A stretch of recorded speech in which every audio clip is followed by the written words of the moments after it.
Bienvenidas a nuestro programa Salud y Bienestar Integral. Hoy con un invitado súper especial, Raúl. Bienvenido. Tenemos aquí a Rabino Raúl Eskenazi, que todos conocemos y queremos tanto. Y bueno, Raúl, ¿qué se siente hoy estar del otro lado de la silla? Muchas gracias, Celia, por la invitación de antemano. La verdad que se siente raro, se siente diferente. Soy un apasionado de las cámaras, de las entrevistas. Como bien sabes, aquí en Tutora TV he realizado un sinfín de entrevistas, pero es la primera vez que estoy del lado del entrevistado. Y la verdad que muy emocionado e ilusionado de compartir contigo lo que necesites. Gracias. Y la verdad que platicando fuera de cámaras un poquito sobre el contenido y el objetivo de esta plática, me emociona mucho. Así que aquí estamos. Qué bueno, Raúl, bienvenido. Y además con un gran tema que, bueno, empezó por tu mamá, que es una persona maravillosa, pero me regaló los libros que escribiste durante la pandemia. Y bueno, aquí lo tenemos, que es el de cómo.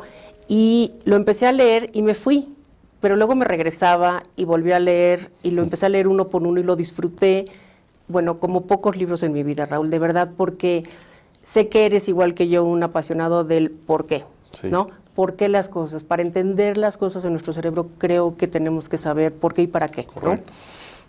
La verdad que sí, esta idea de escribir estos libros surgió, como bien dices, en la pandemia, donde a todos, me imagino, nos sobraba un poquito de tiempo por el estilo y el cambio de vida tan radical que tuvimos, y entonces pues me dediqué a procurar de ocupar ese tiempo que tenía libre y empecé a incursionar en algo que era nuevo y hoy no sabía, nunca había escrito libros. O sea, son tus primeros libros. Son mis primeros libros, es tanto este que tienes en mano como el tomo 2, que es la misma imagen, nada más los colores son distintos. Y la verdad que dije, bueno, me siento en la computadora a empezar a idear, a empezar a escribir, y solitos se fueron dando las cosas, con la ayuda de Dios obviamente, y salieron estas dos joyas, que para mí son dos joyas de verdad maravillosas, y siempre la finalidad fue, como bien lo dices, tenemos, Celia, ideales en la cabeza en teoría, que hay que ser feliz, que hay que superarse, que hay que ser la mejor versión de nosotros mismos, que hay que vencer al instinto, que hay que tener autocontrol, que hay que un sinfín de teorías que tenemos como ideales básicos de vida, pero que muchas veces no los alcanzamos por no saber cómo llegar. Y entonces mi objetivo en los libros es tratar de dar tips y consejos prácticos para cómo alcanzar todas esas o todos esos ideales que tenemos en el papel, por llamarlo así, ¿no? Que además me encantó porque, bueno, eres una persona jovial, de vanguardia, siempre moderno, respetando todo lo que corresponde a la Torah, pero pues sí adaptándolo a un medio, a un momento actual donde podemos realmente hacer cambios en nuestra vida para ser mejores seres humanos. Y bueno, eso obviamente se transmite a toda nuestra familia, a nuestro trabajo y a toda nuestra vida, ¿no? Este libro, yo te quería preguntar también desde el otro día, en algún momento, porque a mí me pasó, no sé si te pasó en la pandemia, que de repente fue la primera vez que la vida nos enfrentó, porque los dos somos muy activos, pero como que la vida nos enfrentó de repente a parar y a no saber qué iba a pasar, o si iba a llegar siquiera a pasar, porque no sabíamos, ¿no? Entonces, como esta necesidad de dejar un legado de todo lo que tienes dentro, que tienes mucho que transmitirnos, ¿no? Entonces, como decir, bueno, ahorita va toda esta información, ¿no? La verdad que la pandemia nos enseñó a vivir diferente, pero particularmente a mí, Celia, me llegó como que un momento de inspiración. No sé si el hecho de que estaba yo tan en casa, con más tiempo, repito, de lo normal, a lo mejor me hizo conectarme con mi ser más profundo y andaba yo inspirado, de verdad. Entonces era una situación de sentarte a escribir y las ideas fluían. De hecho, cuando empecé a elaborar y a escribir el libro número 2, el tomo 2 del cómo, fue interesante que me costaba más trabajo. ¿Por qué? Porque ya había acabado la pandemia, ya habíamos regresado a la vida normal, entonces ya teníamos otra vez esta vida tan apresurada, revoluciones, etcétera, y entonces sí las ideas no llegaban tan fácil como en la primera ocasión. Fíjate. Más aparte que no tenía tanto tiempo con la primera vez, entonces... Pero a mí ahorita como que me hace más resonancia con que a veces hay que dejar vaciar para poder llenar, ¿no? Entonces a veces estamos corriendo tanto y eso es como algo en la vida que quería tocar mucho contigo. Estamos corriendo tanto que estamos como en un remolino, ¿no? Que subimos, bajamos y no tenemos tiempo de nada. Entonces, ¿cómo vamos a crear algo nuevo? ¿Cómo vamos a querer ser felices o saber cómo ser felices, no? Siempre como que normalmente, como bien dices, estás en tu rutina diaria y entonces nada más como que vas cumpliendo con tu rutina, con tus obligaciones y tus compromisos. Pero esto de idear nuevas cosas, realizar proyectos nuevos, cuesta trabajo porque ya no nos sobra este tiempo. Claro, estás en la rueda del hámster. Estás en la rueda del hámster todo el tiempo dándole y sí, cumples muy bien con lo que ya tienes logrado. Okay. Que es importante mantenerlo y estabilizarlo 100%. Pero ¿cuándo nos damos ese espacio, ese respiro para decir, mira, se me ocurre que a lo mejor puedo ser bueno para esta otra cosa que no he intentado hacer? Y eso fue lo que me sucedió a mí. En el momento que paramos en la pandemia, fue que se me prendió el foco y dije, y a lo mejor, ¿por qué no escribir algún libro? Cosa que antes ni por aquí me había pasado, jamás. Fíjate, teniendo tanto que transmitir, Raúl, sí, de verdad. Es increíble.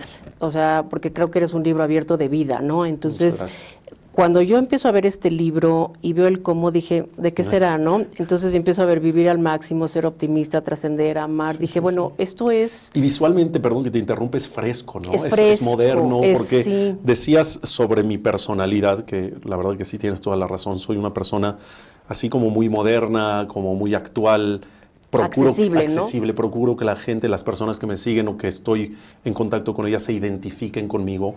Y yo quise en cada rincón del libro, si se me permite la expresión, quise transmitir esa personalidad. O sea, que la gente que me lea sepa que el que está hablando Raúl, soy yo. Es que así lo sentí. Y el que me escucha diga, no, bueno, es que Raúl el que habla y Raúl el que escribe es el mismo, porque la manera de redactarlo, las palabras que utilizo, la manera visual o el diseño que se hizo visualmente del libro, tienen que ver con esta parte tuya. Mía. Entonces, es un libro muy mío, muy mío. Y además es que siento que es un libro de cabecera, porque si en algún momento llegas y todos tenemos un día difícil, ¿no? A veces decimos, quiero la felicidad, quiero ser feliz. Claro.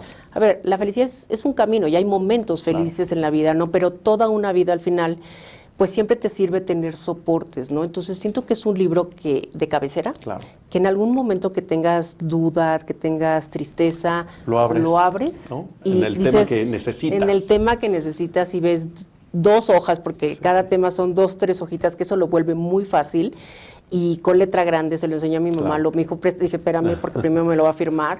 Le dije, te lo doy hoy en la tarde, pero me dijo, ay, qué bueno que la letra está grande, no está pesado, está ligero, y es como un instructivo de vida. Exactamente. La verdad que no eres la primera persona que me lo dice y eso me llena el alma, porque entonces quiere decir que causó ese efecto, que sea un libro donde no lo lees una vez, lo cierras, lo guardas en el cajón o en el librero y no lo vuelves a abrir jamás. Claro.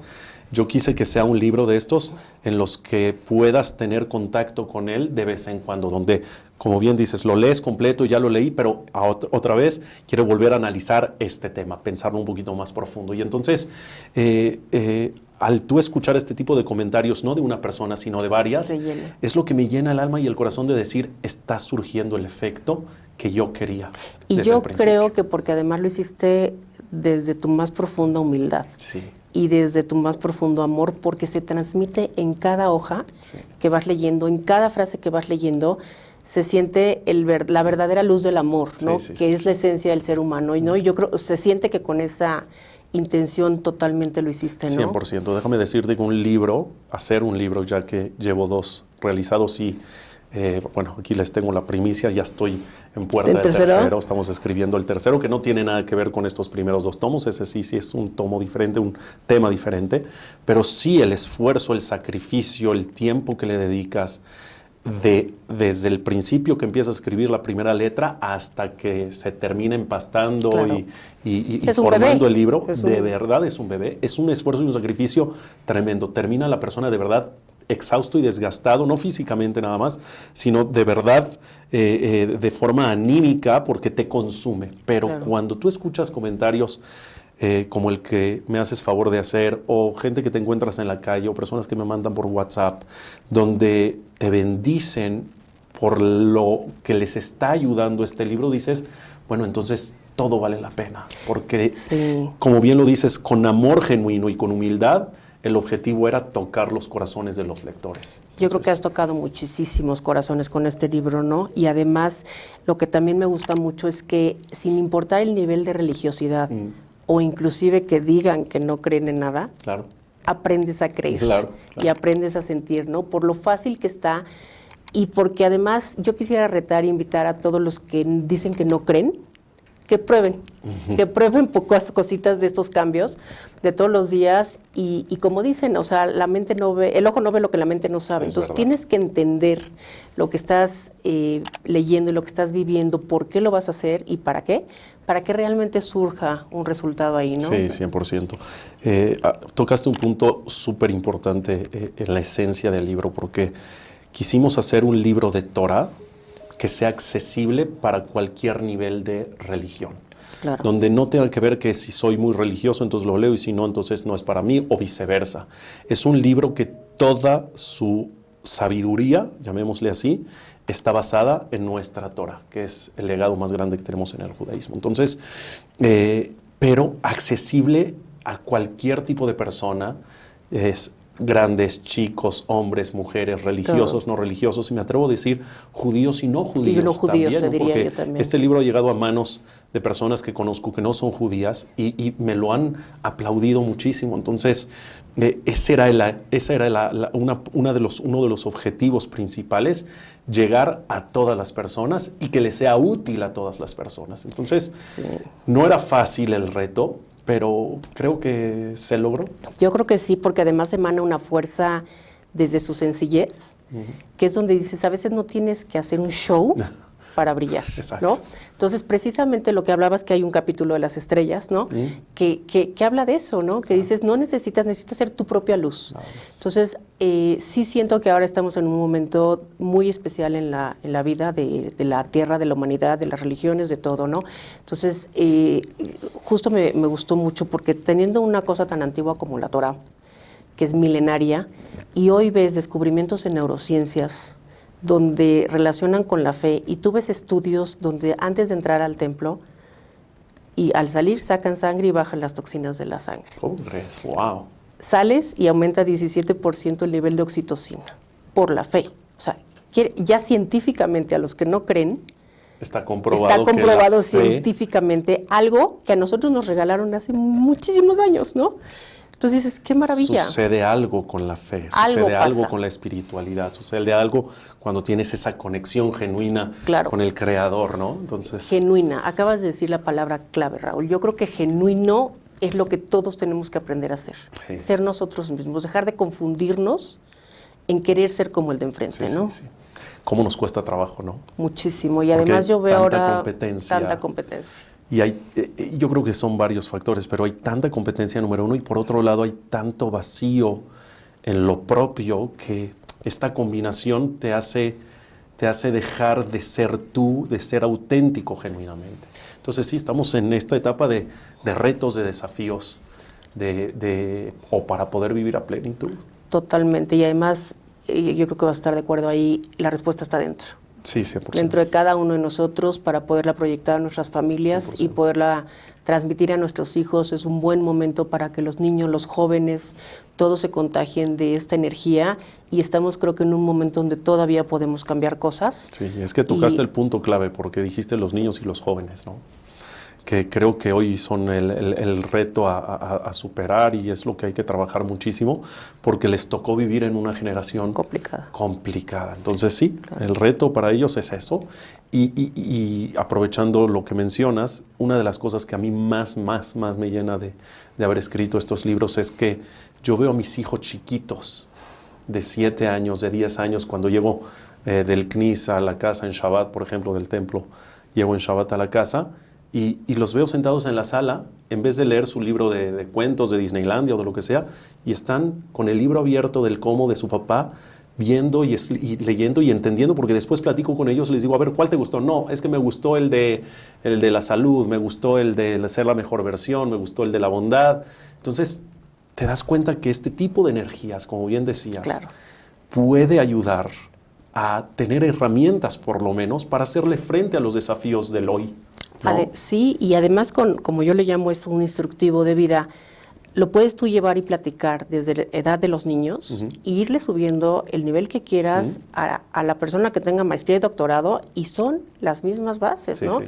Es como cuando hablamos de los 10 mandamientos y dices, bueno, es el primer código de ética, que es tan sencillo y se ha dejado de cumplir en muchas cosas, ¿no? Es increíble, ¿no? Me gustaría pedirte que comentáramos unos de los capítulos, Raúl, que me encantan, no les voy a decir todos, porque bueno, verdaderamente de veras les recomiendo que lo lean y que lo tengan en la cabecera, pero cuando hablas de cómo ser optimista. Sí, es uno de mis temas favoritos, de hecho. Y además tienes una plática muy linda, que si no la han visto, véanla, está en la plataforma de Tutora TV, de cómo ser feliz, la alegría de Purim, ¿no? Porque el mes de Purim es tan especial. ¿Y qué es ser optimista? Okay.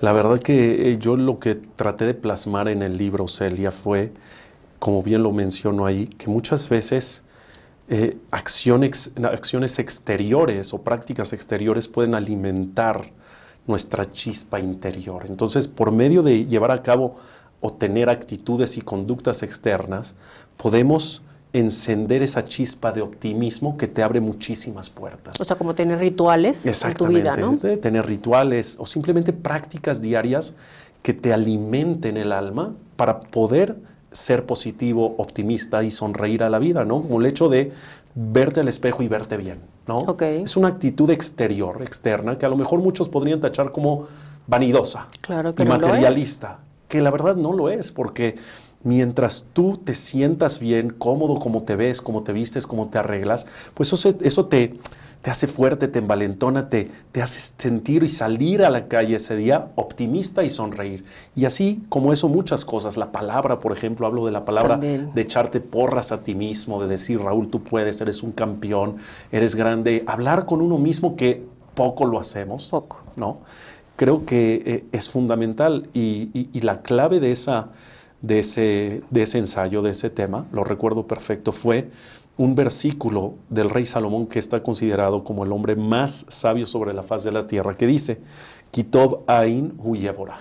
Aquella persona que es Tov Ain, y traducción literal es que tiene un buen ojo, será bendecido. Buen ojo quiere decir verlo todo de manera optimista. Tener un buen ojo hacia afuera quiere decir que existe una realidad, pero dentro de esa realidad la podemos ver con dos enfoques distintos. Es como lo vives, ¿no? Cómo lo interpretas, es cómo lo interpretas, cómo lo vas correcto. Y si lo interpretas común y cotidianamente de manera correcta, de manera optimista, entonces las bendiciones en tu vida empiezan a fluir. Entonces, yo a partir de ver ese versículo y profundizarlo, quise dar consejos prácticos de cómo llegar a ser optimistas, porque para mí es una fuente de bendición. El optimismo es una fuente de bendición en la vida.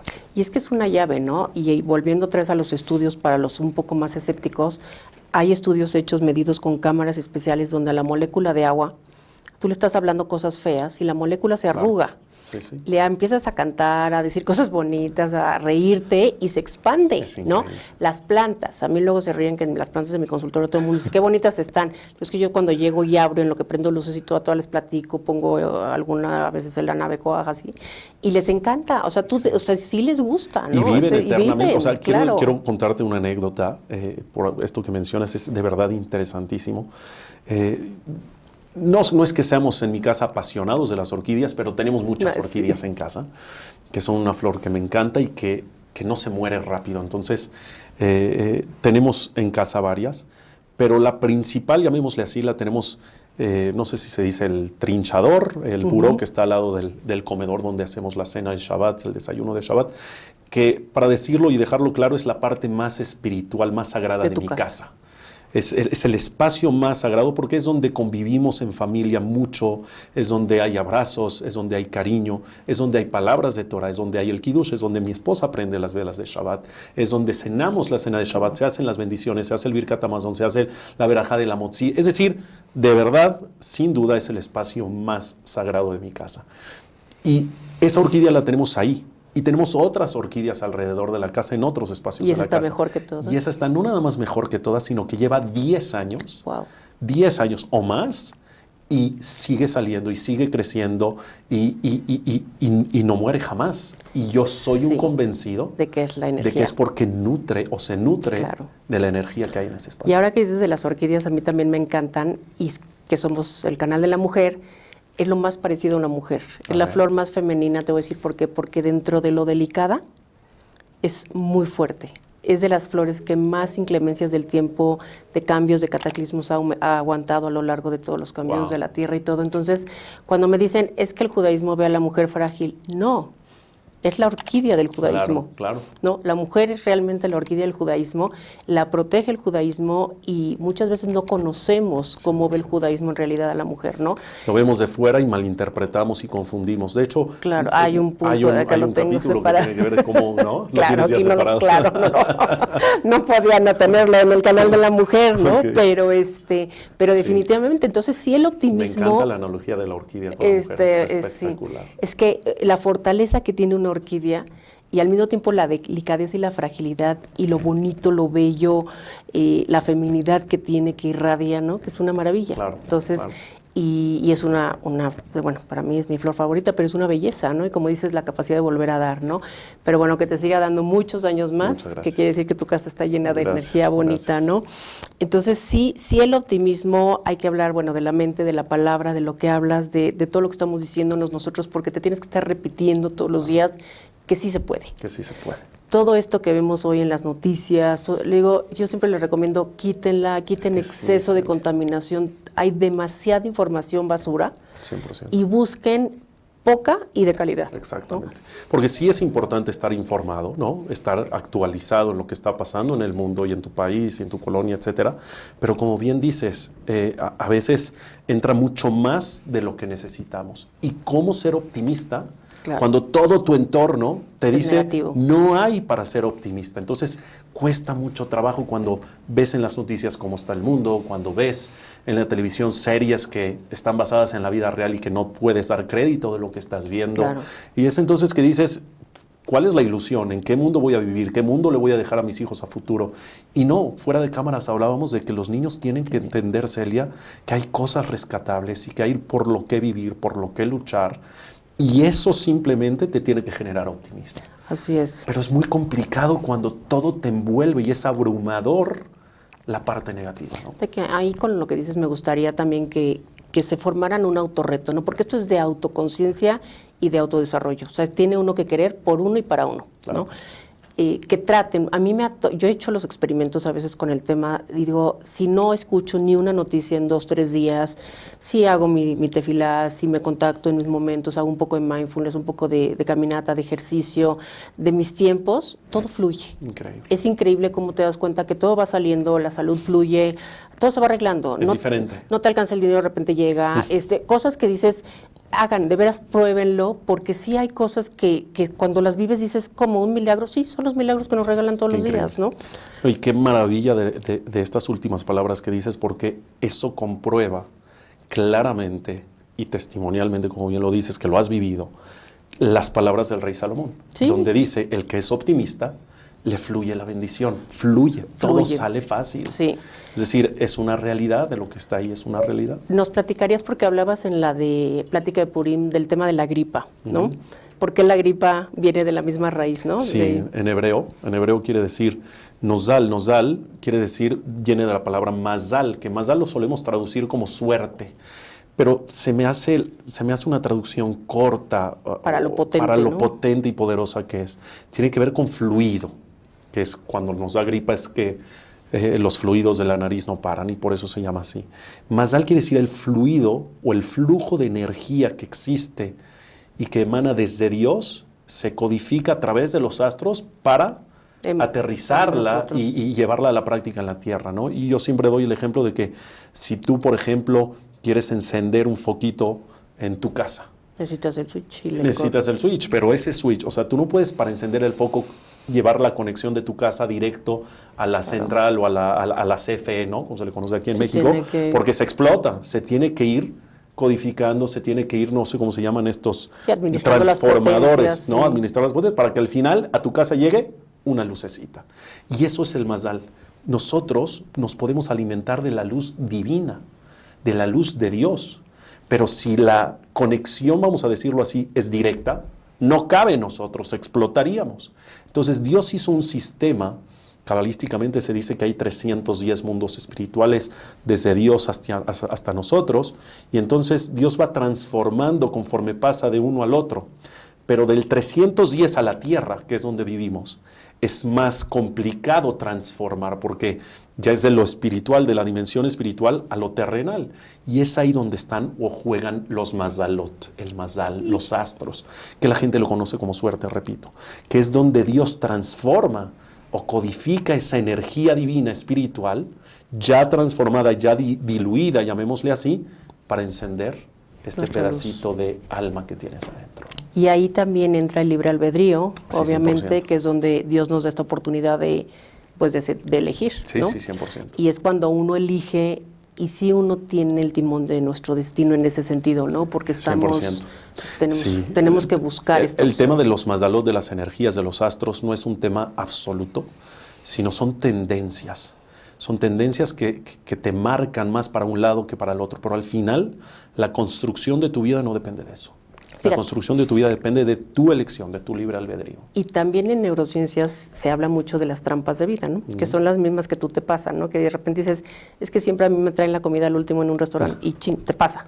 Es que siempre a mí me toca la cola más larga y pum. O sea, uno mismo, y lo cual han demostrado, han hecho muchísimos estudios en los institutos que quieras, que te hablan de eso, ¿no? Que uno proyecta sus propias realidades, Es ¿no? impresionante. Y es impresionante, Es y está aquí, impresionante. ¿no? Entonces, Es el poder de la mente, el ¿no? poder de la Que mente. como bien dices, está ya comprobado Sí. científicamente y la Torah Sí. nos los tiene desde hace miles de años. No, De y, hecho, y además gratis. y además gratis, ¿no? Y al alcance de la mano de todos nosotros. Y en el tomo 2 de este libro, Cómo, tengo un ensayo, el último de ellos me parece, que se llama Cómo obtener superpoderes. Y dentro de esos superpoderes hablo de canalizar el libre albedrío de manera correcta en tu mente, en tu boca, en tus ojos. Y si lo haces de manera correcta, se convierten en superpoderes capaces de transformar la naturaleza misma. De verdad es impresionante, que, bueno, sería otro tema profundizar. Claro, totalmente, no, y vamos a tener otra, ¿eh? No crean que con esta nos quedamos, porque con Raúl podemos tener muchísimo material para hablar, además muy nutritivo Muchas todo, gracias. Raúl. Pero también quería platicar de uno que tienes que, cómo conseguir una sociedad saludable que hoy es urgente. Sí. Urgente, ¿no? Y hablas de tres cosas: la justicia, la paz y la verdad. Sí. Mira, como bien te dije, todo el libro está basado en la sabiduría de la Torah. Y ustedes saben, querido auditorio, que la Torah está dividida entre la Torah escrita y la Torah oral, ¿no? Y esta parte o este ensayo, su profundidad está basado en la Torah oral, Okay. que son las Mishnayot, vamos a decirle así, son el primer contacto con los seres humanos de la Torah oral. Y en las Mishnayot, que están divididas por tratados, por temas, para que me lo entiendan así, hay un tratado de Avot, que es mejor conocido popularmente como el Pirkei Avot. Y en el Pirkei Avot dice literalmente, ¿cómo conseguir una sociedad saludable? Hay tres pilares que sostienen a una sociedad. Claro. Y son estos, Din, Shalom y Emet, que es la justicia, la paz y la verdad, la autenticidad, el ser transparentes. Y si nos ponemos a analizar, me imagino que ya lo leíste, como bien dices, y que lo profundizaste, porque de eso se trata el libro, de que leas y de que a partir de que leas, que tu mente empiece a trabajar y que pongas tú de tu cosecha también. Dime si no, Celia, te reviro la pregunta, dime si no es verdad que la justicia, la paz y la verdad son pilares que sostienen a una sociedad y la mantienen saludable. Yo te que creo. son fundamentales. Yo te diría que son la base de los pilares. Sin eso no hay sociedad. Porque si no hay justicia, No hay nada. No hay entonces, familia, no hay amigos, no hay nada, ¿no? Si no hay paz, que la paz, déjame te digo, yo soy un convencido, un creyente de que la paz no es la ausencia del odio, no es la ausencia de guerra. Es el saber manejar un conflicto, ¿no? Es algo proactivo. Claro. La paz es bondad, la paz es amor, la paz es cariño, porque mucha gente cree que cuando no tiene pleitos con nadie, está en paz, pero tampoco tienes una relación afectiva. Entonces, para mí, más allá de la ausencia de una guerra o la ausencia de odio, la ausencia de rencor, paz es de verdad actitudes proactivas que nos, mitzvot, amor, sí, que nos hagan más relacionantes, empáticos, sí, que nos hagan más solidarios, que nos hagan más cercanos, más humanos. Y dime si una sociedad no pide a gritos eso. Exacto, es lo que te iba a decir. Ahorita empatía. Yo veo a los niños jugando, aunque estén en escuelas de la comunidad, buenas escuelas, con pues, con todas las familias y los ves relacionándose. Y sí siento que esta empatía es muy superficial o no la hay a veces, ¿no? Muy fuerte. Entonces es muy fuerte porque los que tienen niños chiquitos, yo de veras los admiro porque tienen un reto enorme enfrente, Sí.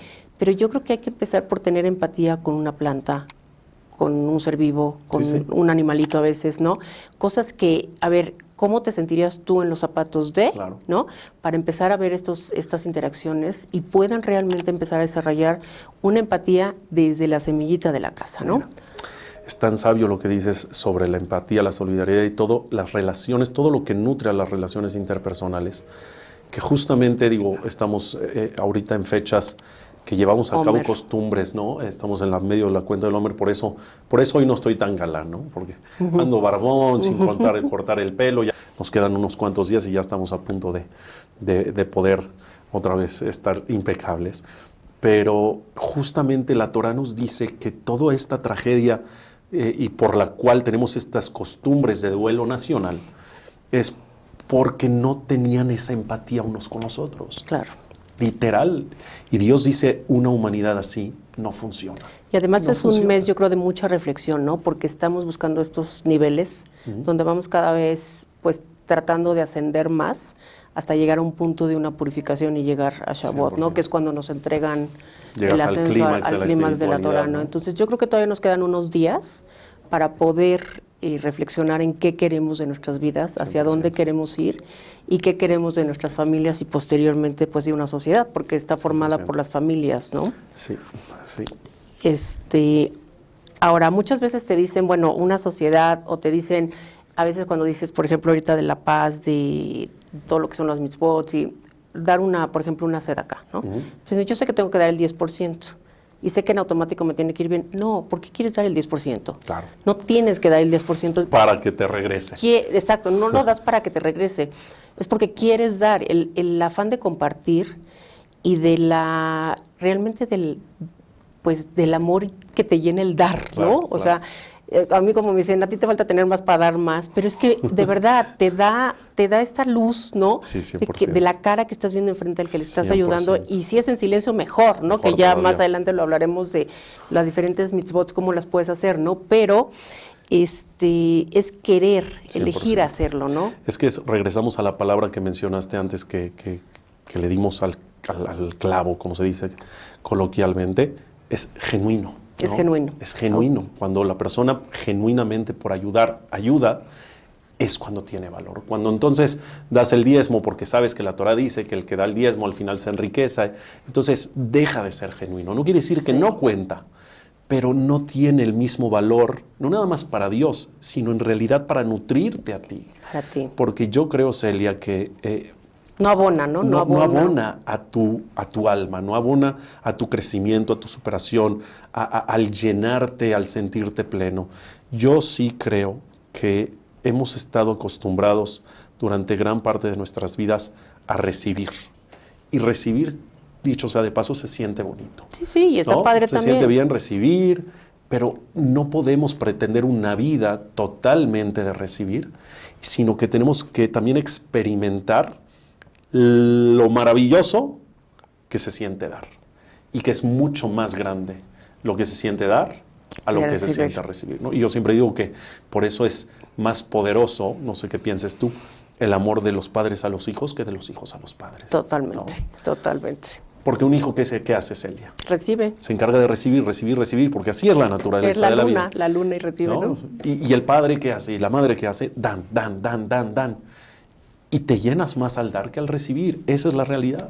Sí, es ese gran regalo que Dios le da a los padres con toda la gran labor que tienen, ¿no? Pero sí, definitivamente aprender a dar desde chiquitos, pero de dar del corazón, ¿no? Yo creo que eso es shalom, lo que hablábamos, que es fomentar la paz. Y yo creo que eso, Celia, también es emet.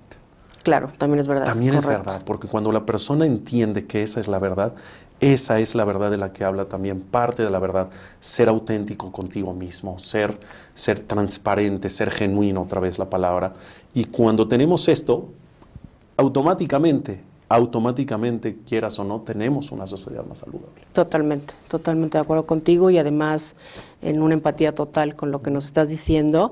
Y ahora que estamos también pasando situaciones como muy difíciles económicamente, inestables a nivel mundial, todos los países están difíciles, están complicados, bancos por aquí, bancos por allá. No hay certidumbre. No hay certidumbre. Y la única certidumbre yo creo que puede venir de arriba, ¿no? Entonces, esta fe tan grande que podemos tener. Y también tocas el tema de cómo conseguir un buen negocio. Y te aseguro que muchos de los que leen el índice dicen, es al primero al que se van, ¿verdad? Es que esa fue la intención. Sí, gracias. Porque llegas al tema y no tiene absolutamente nada que ver. Y te leí perfecto porque cuando los estaba viendo, yo empecé a ver primero, fíjate, el de Ser Optimista también, pero cuando lo vi, dije, lo puso como gancho para que todo el mundo se encuentre algo diferente a lo que es, ¿no? Sí, porque abres ese ensayo y piensas encontrar consejos de marketing, consejos de, ¿no?, un sinfín de cosas, y para que tener un buen negocio, que digo, no estaría mal también tenerlo, pero la sorpresa para el lector es que llegas y te encuentras con un contenido completamente distinto. No les voy a decir todos porque no quiero echarles a perder la película, que está maravillosa, pero hay uno en particular que es el primero que quiero tocar, porque creo que de verdad honrar a los padres es el mejor negocio, ¿no? Es el mejor negocio, yo creo que es el mejor regalo que la vida nos puede dar, poder atender a nuestros padres, a que nos dieron todo sin pensar nada. Y de alguna manera retribuirles 100%. Todo esto, ¿no? Que vuelve, esto te lleva pues a un capítulo que a mí me encanta, que es la gratitud. Maravilloso. La verdad que es uno de mis temas favoritos. El tema de cómo obtener un buen negocio es uno de mis temas favoritos, pero de mis consejos favoritos dentro del tema es ese, porque no hay bendición más grande, Celia, que tener a tus padres contigo. Así es. ¿No? El hecho de tenerlos contigo, de tenerlos cerca, de tener una relación genuina con ellos, de paz, de armonía, de amor, sentir esa gratitud que tienes por todo lo que han hecho por ti, entender que gran parte de lo que eres es gracias a ellos, no perder la brújula de la humildad, donde tienes que entender que ellos sacrificaron días, noches, trabajo, esfuerzo, dinero, para que tú estés donde puedas estar hoy. Entonces, reconocer eso te llena el corazón, te llena el alma y deja entonces de ser una obligación, aunque es una obligación en la Torah honrar a los padres, pero lo dejas de hacer como una obligación, lo haces con el gusto más grande del mundo, entendiendo que estás regresando un poquito, pero muy poquito de todo lo que ellos tienen. Fíjate, es una obligación y si además lo haces con amor y gozándolo, es una experiencia maravillosa, ¿no? Creo ambos tenemos padres maravillosos y que Dios nos los conserve muchos años más. Pero sí, fíjate, cuando sacamos lo del pasaporte español, alguien me decía, ¿tus papás para qué lo quieren, no? Les decía, mis papás antes que yo, por ellos soy quien soy. Claro. O sea, el apellido sefaradí viene de, o sea, ¿cómo te explico? No. Y si lo voy a hacer para mí, pues primero para ellos, porque viene de ahí, ¿no? O sea, ¿cómo te explico que, como por la pregunta, ¿no? O sea, ¿por qué me preguntas eso, no? Entonces, son estas cosas que a veces como que dices, es que no es práctico. A ver, ¿qué es práctico? Lo que está aquí, esto no puede, o sea, esto es por lo que te importa a ti, ¿no? Cuando hablamos del honor a los padres, no tiene que entrar el juego de la mente, la practicidad, lo que la realidad te diga o te mande, tiene que ser de corazón. Y según lo que hablaba, lo que más me entristece, y se los digo con todo cariño a la audiencia que nos ve, es que ves a veces tanta lejanía entre los padres y los hijos. Ves a veces que los hijos dejan de honrar y de respetar, pero deja eso, de valorar y de apreciar a sus padres, que entonces dices, ¿cuál es el fondo de esto? ¿Por qué no los quieren? ¿Por qué no los valoran? ¿Por qué no los respetan? ¿Por qué no los aprecian? ¿Cuál es el fondo? Y entonces, claro que podrá ser un tema multifactorial, es decir, que depende de muchos factores, pero yo creo que dentro de nosotros lo que nos está faltando es esa capacidad de gratitud. De gratitud. Es esa capacidad de admiración, es esa capacidad de valoración, de entender que tú eres gracias a ellos, el simple hecho de haberte traído al mundo. Más aparte, todo lo que conlleva. Yo siempre digo que todo lo que han hecho mis papás por mí, han hecho la persona que soy, grande o no, no importa, lo que soy es gracias a ellos, pero no nada más en la parte educacional, no nada más en la parte de protección, Celia, no nada más en la parte de estar pendiente de que no te falte nada, de nutrición, de alimentación, de absolutamente todo. Desvelos, todo. Sí, en la parte espiritual, es decir, y me explico, ¿sabes cuánto ha rezado mi mamá por mí? Sí. ¿Cuánto mi padre ha rezado por mí? Y es entonces donde crees y entiendes si esos rezos llegaron al cielo, que estoy seguro que sí, pues entonces gran parte de la bendición que tengo es gracias a quién? Ellos. Gracias a los rezos que ellos hacen por mí. Y lo más bonito es que entendiendo y teniendo esta gratitud profunda hacia los padres, es lo que nosotros podemos permear a nuestros hijos, claro, para que en un futuro ellos sientan lo mismo por o hacia nosotros. ¿No y mira, crees? yo creo que una de las imágenes más bellas que a mí me encanta ver en el templo es cuando es los Kohanim y cubre el padre, la edad que tenga, 120 años, que lleguen con salud todos, pero cuando cubre al hijo grande, aunque esté grande, con nietos y lo que quieras, esa sensación de protección o de la mamá que te pone en la mano, o sea, es algo invaluable, ¿no? Invaluable, y los que los tengan, valórenlos, aprovéchenlos, disfrútenlos, consiéntanlos. Y bueno, y los que no, desgraciadamente a veces cuando se van es cuando uno pierde y se da cuenta, ¿no? Y dices, hubiera, ¿no? Entonces no esperen un hubiera, claro. Y de verdad aprovechen todos los momentos que tengamos con ellos, porque es un privilegio, es un regalo de Dios, 100%. ¿No? Y que déjame te digo, aún después de larga vida, después de 120 años, es la única mitzvah que se puede seguir cumpliendo, cuando una de las dos partes no está. Entonces, aún las personas que no tengan a sus padres en vida, pueden seguir cumpliendo esta mitzvah de honrarlos, de respetarlos, ellos en la dimensión espiritual, nosotros desde la dimensión terrenal, llevando a cabo actitudes que entiendas y creas que cuando Él te vea, porque nos ven, claro, se va a sentir muy orgulloso de ti. O cosas que aprendiste de ellos y sigues honrando su memoria, ¿no? emularlas, claro. Emular sus conductas, sus virtudes principales, o literalmente hablar de ellos, platicarlos. Porque cuando tú los platicas y en esas palabras recuerdas la gratitud que les tienes, la admiración que les tienes, el amor que les tienes, todo eso lo escuchan ellos. Entonces imagínate cómo se siente un padre o una madre allá arriba en el cielo cuando escucha de viva voz de su hijo aquí en la tierra decir, mi papá es lo máximo del mundo. Claro. Entonces lo sigues honrando. Sí, es como tener mención honorífica en Harvard, ¿no? Claro. Pero como bien dices, los que tenemos, bendito Dios, gracias a Dios, nuestros padres en vida, disfrutemos, aprovechen y sí tengamos el corazón lleno de todo lo que hicieron por nosotros y todo lo que podamos hacer por ellos, que es una llamada, un gesto de cariño, un detalle. Si hay necesidad por un apoyo, una ayuda, ¿por qué no también hacerlo? Pero hacerlo con gusto. Claro. Yo tengo una frase en esto del honor a los padres que es, sí es una obligación, pero es una obligación con mucho gusto. Es una responsabilidad, es un compromiso con mucho gusto. Entonces, y si lo ves con gusto antes que con obligación, bueno, yo creo que es 100 veces más, ¿no? Es un tema maravilloso ¿no? Qué bueno que tocamos ese tema, Raúl, porque sí creo que es algo que a raíz de la pandemia muchos papás se nos quedaron muy solitos. Y hay que seguir poniéndonos en su zapato y entenderlos en la etapa en la que están. Van a seguir creciendo. Los niños les ayudas y crecen y te dejan de necesitar. Ellos cada vez nos necesitan más. Sí, es verdad. Entonces, no dejar de estar pendiente de nuestros adultos mayores y bueno, pues vamos a seguir con estas pláticas, Raúl, porque nos podemos quedar hasta mañana, pero nos gustaría que todavía que quedan unos días de Omer, si nos regalas alguna reflexión para que aprovechen estos días que quedan.